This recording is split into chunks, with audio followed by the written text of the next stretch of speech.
Hey guys, what is up? Welcome back to my channel. So today we are having a Q&A. I asked you recently on Instagram if you had some questions for me.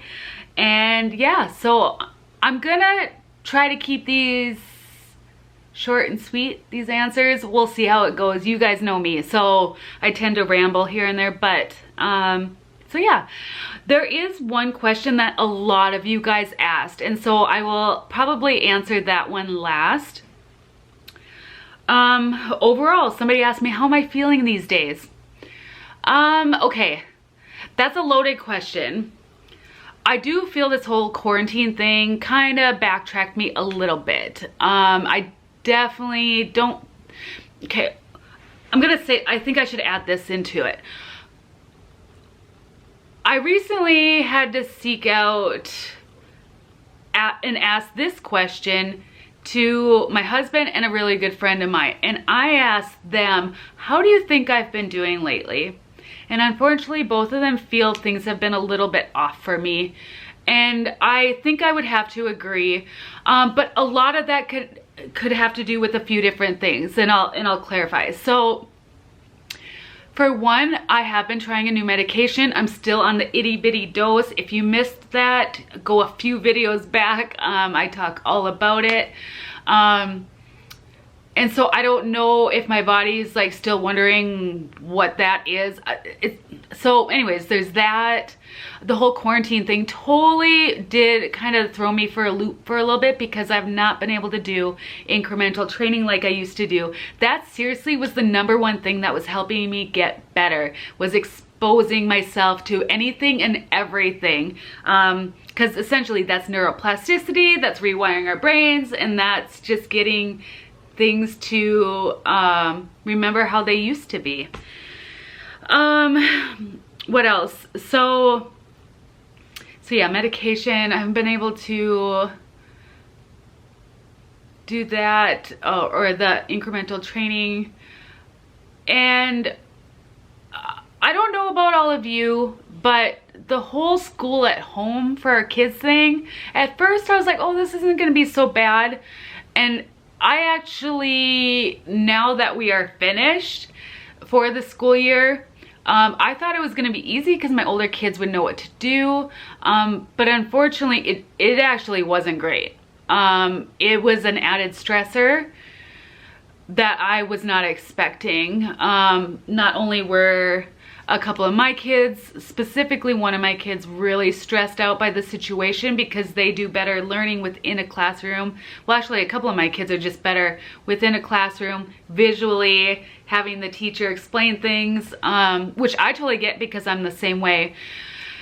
And so, yeah, so unfortunately, school at home was a stress that even though I tried to like handle it, it was very difficult for me because I have 3 kids in 3 different schools. And so, like I said, I made sure that they kept up on their stuff, but obviously I'm a mother. Like, I'm still checking to make sure they're getting all their things done. But I was getting a million emails a day and I'm like, I can't do this. And towards the end here, I had to have my husband come and help me because like I knew it was adding. Basically it was adding a stressor. Even though I was trying to like handle it all, my body couldn't. And so I do feel like that kind of set me back as well. So yeah, but I want to end with answering that question. I feel like I took a very long time on this question, but I'm thankful though, because one thing I always say is I'm nothing like I was at the beginning, and I kind of feel like healing from stuff like this, like vestibular issues and stuff, it's a lot of this. But the thing is, I don't believe I'm always gonna stay this way, so yeah, I just believe that. So I'm gonna move on. This same person actually asked a similar question. Do I have symptoms every day still? Triple PD symptoms, yes, unfortunately. I have some things brewing though. I hate teasing you guys like that. I'm gonna just say this. So my first year, totally undiagnosed. I was just kind of like a fish out of water, thrown around at doctors and basically suffering and freaking out. And then 1 year in, I finally get diagnosed. And so that second year, it's basically full-on therapy, solid for a year, all different kinds. And honestly, I improved a ton. Well, I'm going on my third year now. And for a long time, I stopped going to doctors besides my therapist because I was like, hey, I have a diagnosis, I have a treatment plan, I've got this and this. But I have been seeking out more, okay, basically, I can't talk about it quite yet, so don't hate me for saying that, because I actually am getting a second opinion about something, and that should be in a couple of weeks. But in the meantime, I have some new exercises that I'm doing, some vestibular exercises, and so yeah, I'm gonna say, okay, it makes me think of something, and you guys know I love you, so don't take what I'm about to say the wrong way. Because there's this saying out there in basically with chronic illness is a lot of people say this is our new normal. And this is just how life is gonna be. I will never say that. Because that contradicts everything I believe. And so basically how that ties in with the questions with me not being settled and like getting a second opinion and seeking out more direction is I shouldn't have to live this way. I'm not gonna settle. And so for the longest time, I kind of just like stayed where I was and doing my stuff. But I kind of felt like I plateaued and then I hit a wall and I'm like, okay, I need some more direction. So I am in the direction stage right now because I refuse to live my life this way. This is not gonna be my new forever normal. Like, it's not. I'm not one of those people that believe that. I just don't. Mark my words, there will be a video on this channel someday where I'm completely healed of this. I am not even afraid to post what I just said. So, moving on. I'm talking too much. Oh, let's see. Somebody asked me about food eliminations. I've tried different things. Have I noticed a big difference in anything? It's hard to say. I definitely could tell when I got rid of, at the beginning of the year, I cut out sugars and gluten and a bunch of stuff. Was basically doing the Whole30. I was feeling much better, and I definitely want to, this whole quarantine kind of like, I think, I want to say this, kudos to you if you stuck with your diet plan and things like that, because that's one of my biggest struggles. And so I definitely want to get back to eliminating certain things again, because yes, I did feel better, but can I pinpoint it at this time? Not quite yet. I've talked for a long time here, so I'm gonna answer the question that most people asked me. Like, what are your tricks when anxiety is high? What do you do to help with anxiety? How do you deal with the anxiety? Like, there were so many questions about anxiety. Okay. Okay. Guys, when I do these videos, I don't write anything down. So, like, I just kind of wing it. So, I think something just popped in my mind. I think I'm gonna explain, first of all, the whole anxiety with me, because I have different levels. And I was explaining this to my friend the other day, and maybe it'll help give some context to everything. Okay, so on a normal day, okay, let me say this first. Okay, prior to this condition, I did not suffer with anxiety daily, but due to like the visual stimuli and the dizziness, that automatically makes your body anxious. That's like a normal response. Well, so for me, especially for the last year, I'll say this. So okay, I have 3 levels, okay? I am constantly in a state of anxiety because I'm always feeling something, but yet I do have moments where I just feel at peace. Like when I play music or when I worship and things like that, I have moments of peace.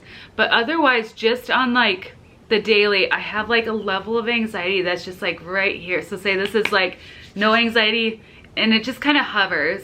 It doesn't like really freak me out, but I can just tell I'm a little fidgety, I'm a little on edge, I might be a little bit more antsy, and that's kind of there a lot. And like I said, I think it's just a symptom because of all the other symptoms that I'm feeling. And so when it's there, I don't do a whole lot. But for example, say I have it's up to about here. That's when I start not being very happy, because then I realize, so for example, I'll start maybe feeling more so in the middle if I'm in a store and my eyes just aren't getting it, and I can't get myself to this whole visual thing is so hard to explain to people sometimes, but sometimes things just kind of like jumble together, and then your world shrinks in, and then you're like looking smaller and smaller because the vast space around you is just too much.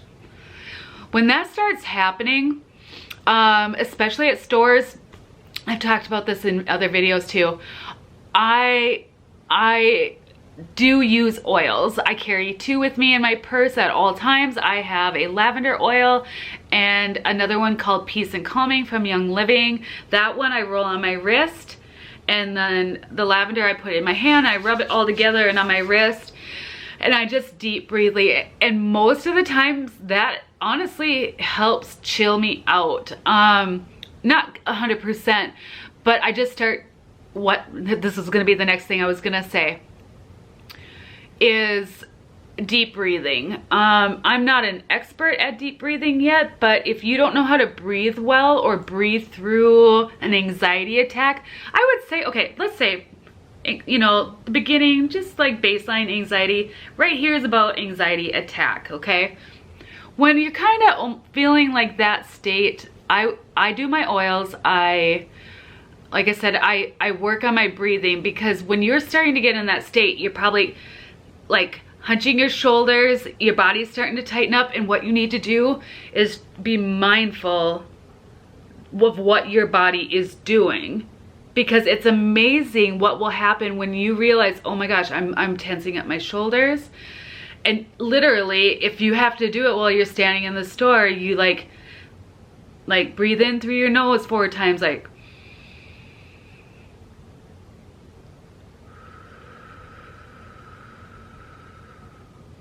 slow and steady, like, and try not to like go like this. But that's what I'm saying, it actually takes practice to breathe properly. So I would suggest that.